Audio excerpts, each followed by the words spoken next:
بسم الله الرحمن الرحيم ولقد صرفنا في هذا القرآن للناس من كل مثل وكان الإنسان أكثر شيء جدلا وما منع الناس أن يؤمنوا إذ جاءهم الهدى ويستغفروا ربهم إلا أن تأتيهم سنة الأولين أو يأتيهم العذاب قبلا وما نرسل المرسلين إلا مبشرين ومنذرين ويجادل الذين كفروا بالباطل ليدحضوا به الحق واتخذوا آياتي وما أنذروا هزوا ومن أظلم ممن ذكر بآيات ربه فأعرض عنها ونسي ما قدمت يداه إنا جعلنا على قلوبهم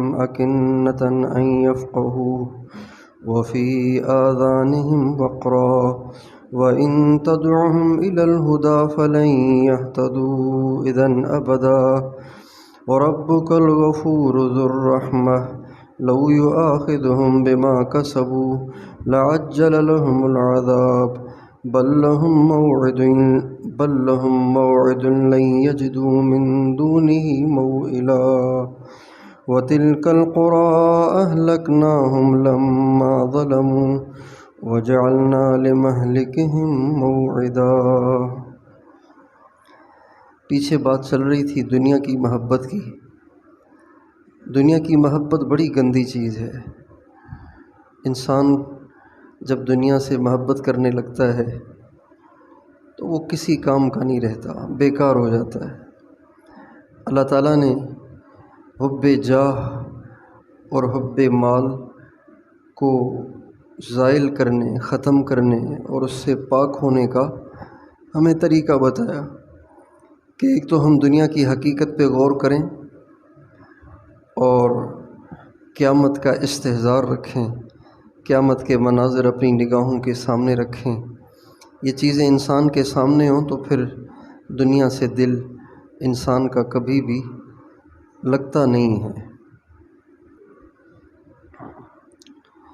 آگے اللہ تعالیٰ نے شکوہ کیا ہے انسان سے کہ میں نے اس قرآن میں لوگوں کو مختلف انداز سے سمجھایا ہے، ہر طریقے سے سمجھایا ہے، انداز بدل بدل کے، عنوان بدل بدل کے سمجھایا ہے، لیکن انسان بڑا جھگڑالو ہے۔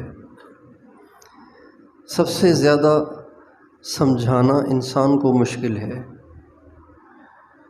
چالاک ہے، ہیرا پھیر ہے، ٹال مٹول اس کی طبیعت میں ہے، اس لیے سب سے زیادہ سمجھانا انسان کو مشکل ہے، بڑا جھگڑالو ہے۔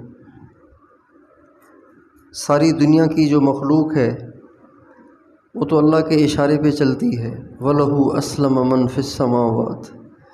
اللہ تعالیٰ فرماتے ہیں آسمان میں رہنے والے سب کے سب میرے حکم کے تابع ہیں۔ لا يعصون اللہ ما امرہم ویفعلون ما یؤمرون۔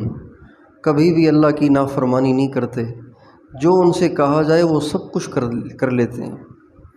لیکن انسان ایسی عجیب شے ہے کہ اتنے انبیاء، اتنے اولیاء، اتنے ڈرانے والے 30 پارے سمجھانے کے لیے اور لاکھوں کی تعداد میں احادیث نبی کریم صلی اللہ علیہ وسلم کی، اس کے بعد بھی سدھرنے کی نیت نہیں کرتا۔ اس آیت پہ نبی کریم صلی اللہ علیہ وسلم نے ایک حدیث سنائی ہے۔ آپ علیہ السلام فرماتے ہیں کل قیامت کے دن ایک شخص کو بلایا جائے گا، اللہ تعالیٰ فرمائیں گے کافر ہوگا، اللہ تعالیٰ فرمائیں گے تمہارے پاس نبی آیا اور کیا کیا تم نے؟ کہا جی میں نے تو نبی پہ ایمان بھی لایا، میں نے تو ان کی اطاعت بھی کی، پوری مانی ہے میں نے ان کی۔ اللہ کہیں گے کہ تیرے اعمال نامے میں تو کچھ اور لکھا ہوا ہے۔ کہے گا میں نہیں مانتا اعمال نامے کو، کس نے لکھا ہے یہ، کہاں سے آیا یہ؟ اللہ کہیں گے یہ فرشتے تیرے ساتھ ہوتے تھے، فرشتے اس کے گواہ ہیں۔ کہے گا فرشتے کون سے فرشتے، میں نے کبھی دیکھا ہی نہیں ان کو۔ آپ ایسوں کو گواہ بنا رہے ہیں جن کو میں نے کبھی دیکھا ہی نہیں، تو ایسے تو نہ کریں نا آپ۔ اللہ تعالیٰ فرمائیں گے کہ لوح محفوظ میں بھی تو یہی لکھا ہوا ہے۔ تو وہ کہے گا یا اللہ آپ نے مجھے ظلم سے امان نہیں دی، کیا آپ نے فرمایا نہیں کہ میں ظلم نہیں کروں گا؟ اللہ فرمائیں گے بالکل میں ظلم نہیں کروں گا۔ تو وہ کہے گا پھر ایسے گواہ تو نہ لائیں نا جن کا مجھے پتہ ہی نہیں۔ گواہ تو وہ ہوتا ہے جو سامنے ہو، آپ غائبانہ چیزیں میرے لیے گواہ بنا رہے ہیں، تو اس سے تو آپ ایسے لگ رہا ہے جیسے مجھے پھنسانا چاہ رہے ہیں، میں نہیں مانتا ان گواہوں کو۔ چنانچہ اللہ تعالیٰ اس کی زبان پہ مہر لگا دیں گے اور اس کے اعضاء بولیں گے، پھر اس کے لیے کوئی گنجائش نہیں رہے گی۔ الیوم نختم علی افواہہم، آج ہم ان کے زبانوں پہ مہر لگا دیں گے۔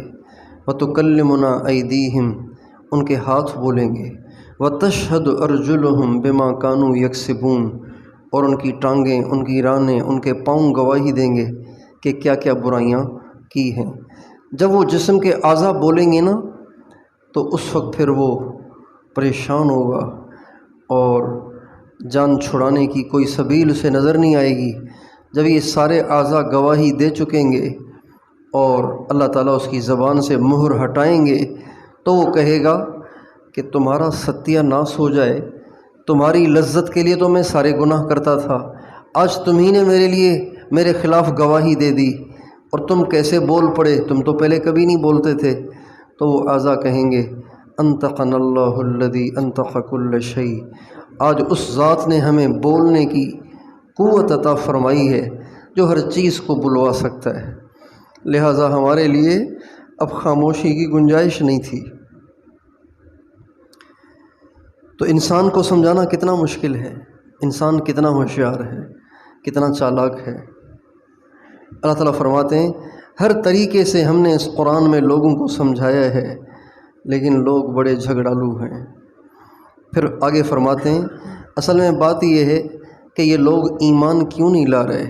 ہدایت بھی آ گئی ہے، واضح نشانیاں آ گئی ہیں، اتنی واضح کتاب آ گئی ہے، اب بھی یہ ایمان نہیں لا رہے اور اللہ سے اپنے گناہوں کو نہیں بخشوا رہے۔ کیوں؟ معلوم ہوتا ہے کہ یہ عذاب کے انتظار میں ہیں، یہ عذاب کے انتظار میں ہیں، اور شاید ان کو انتظار ہے کہ ان کا بھی وہی حشر ہو جو ان سے پہلوں کا ہوا اور ان پر بھی سامنے سے عذاب آ جائے۔ یہ ایک محاورہ ہے جیسے ہماری زبان میں بھی کہتے ہیں نا، بس تم ہمارے یہاں سندھی میں کہتے ہیں تم مار پیو کری ہاں، یعنی اب تم انتظار کر رہے ہو پٹائی کا۔ تو پٹائی کا انتظار نہیں ہوتا، لیکن کرتوت جب ایسے ہوں تو پھر اس کو ان الفاظ سے تعبیر کیا جاتا ہے۔ اللہ تعالیٰ فرماتے ہیں وَمَا نُرْسِلُ الْمُرْسَلِينَ إِلَّا مُبَشِّرِينَ وَمُنذِرِينَ، انبیاء نے ہاتھ سے پکڑ کے ہدایت کے راستے پہ نہیں ڈالنا ہوتا، انبیاء نے تو اچھے اعمال پر فضائل سنانے ہوتے ہیں اور برے اعمال پر وعیدیں سنانی ہوتی ہیں، سزائیں سنانی ہوتی ہیں۔ انبیاء کا کام صرف سمجھانا ہے، انبیاء کے ذمے اتنا نہیں ہے کہ وہ کسی کو ہاتھ سے پکڑ کے نیکی پہ ڈال دیں، نہ ہی ان کے ہاتھ میں کسی کے دل ہیں۔ اللہ تعالیٰ نے اپنے نبی سے فرمایا اِنَّكَ لَا تَهْدِي مَنْ أَحْبَبْتَ، اے نبی جس کو آپ چاہیں اس کو آپ ہدایت نہیں دے سکتے، وَلَكِنَّ اللَّهَ يَهْدِي مَن يَشَاءُ، اللہ جسے چاہے اسے ہدایت دیتا ہے۔ تو انسانوں کے دل تو ہیں اللہ کے ہاتھ میں، نبیوں کے ذمے ہے صرف سمجھانا، اور انسان کی ذمہ داری ہے کہ جب انبیاء کا پیغام آ جائے تو اس پہ لبیک کہے، اس کو سمجھنے کی کوشش کرے۔ لیکن یہ جو کافر ہیں یہ خام خواہ جھگڑتے رہتے ہیں، وَيُجَادِلُ الَّذِينَ كَفَرُوا بِالْبَاطِلِ، یہ جو کافر ہیں خام خواہ کا جھگڑا کرتے رہتے ہیں، الٹی سیدھی باتیں کرتے رہتے ہیں، لِيُدْحِضُوا بِهِ الْحَقِّ، اور ان کا مقصد سمجھنا تھوڑی ہوتا ہے، ان کا مقصد جو ہوتا ہے صرف ٹال مٹول کرنا، صرف اپنی حق سے جان چھڑانا، اور اس کے لیے وہ میری آیات اور میری وعیدوں کا مذاق اڑاتے ہیں۔ واتخذوا آیاتی وما انذروا ہزوا، یہ میرے کلام کا مذاق اڑاتے ہیں، کیسے بدبخت ہیں۔ اور انبیاء سے کہتے ہیں ہاں ہاں سنی ہوئی ہم نے باتیں، چلو اپنا کام کرو۔ ومن اظلم ممن ذکر بآیات ربہ، اس سے بڑا ظالم کون ہوگا جسے اللہ کا کلام سنا کر اسے نصیحت کی جا رہی ہو، قرآن سنا کے، آیات سنا کے اسے نصیحت کی جائے اور وہ اس سے منہ موڑ لے، اور جو اس نے گناہ کر رکھے ہیں اس کو بھول جائے کہ میں نے وہ بخشوانے ہیں، اللہ کو میں نے راضی کرنا ہے، گناہوں کو بخشوانا ہے، اس بات کو وہ بھول جائے، جبکہ اس کو قرآن سے سمجھایا جا رہا ہے اور وہ منہ موڑ رہا ہے۔ اس سے بڑا ظالم دنیا میں کون ہوگا؟ یہ سارا شکوہ چل رہا ہے، اللہ تعالیٰ کا شکوہ چل رہا ہے۔ اس سے بڑا ظالم کون ہوگا جو اللہ کا کلام سن کے بھی منہ موڑ لے اور اسے سمجھ ہی نہ آئے کہ میں نے اللہ سے اپنے گناہوں کو بخشوانا ہے اور آخرت کی تیاری کرنی ہے۔ آگے اللہ تعالیٰ فرماتے ہیں انا جعلنا علی قلوبہم اکنۃ ان یفقہوہ، اصل میں ان کے دل پہ پردے پڑ گئے ہیں، اس لیے ان کو سمجھ نہیں آ رہی، ان کے کانوں میں ڈاٹ لگ گئے، اس لیے ان کو میری آواز سنائی نہیں دیتی۔ وَإِن تَدْعُهُمْ إِلَى الْهُدَىٰ، چونکہ ان کے دلوں پہ پردے پڑ گئے اور کانوں میں ڈاٹ لگ گئے، لہٰذا اگر آپ ان کو ہدایت کی دعوت بھی دیں گے تو یہ کبھی بھی ہدایت پہ نہیں آئیں گے۔ تو وہ جو پردہ اور کانوں میں ڈاٹ ہے وہ اصل میں ان کا جان کر انکار ہے اور حق بات کی طرف کان نہ دھرنا اور اس کو ادب اور احترام سے نہ سننا ہے۔ جب انسان کسی بات کے سننے کا حق ادا نہ کرے نا تو اس کو اس پر عمل کی توفیق بھی نہیں ہوتی، عمل کی توفیق اسے نہیں ہوتی۔ اور جب انسان سننے کا حق ادا کرتا ہے، اللہ تعالیٰ اس کے سننے کا حق ادا کرنے کی برکت سے اس کو اس پر عمل کی توفیق بھی دے دیتے ہیں۔ ہاں، اس لیے انسان کو کبھی بھی حق بات کو سننے میں بے ادبی اور بے توجہی اختیار نہیں کرنی چاہیے، یہ بڑی محرومی کی بات ہے، یہ اپنے ہاتھوں سے اپنے آپ کو محروم کرنے والی بات ہے۔ اللہ تعالیٰ قرآن پاک میں فرماتے ہیں فبشر عباد، اے نبی آپ میرے بندوں کو بشارت دیجئے، الذین یستمعون القول، جو بات کو پوری توجہ سے سنتے ہیں، فیتبعون احسنہ، اور اچھی طرح اس پر عمل کرتے ہیں، اولئک الذین ھداھم اللہ واولئک ھم اولو الالباب، یہ وہ لوگ ہیں جن کو اللہ نے ہدایت کا نور دیا ہوا ہے۔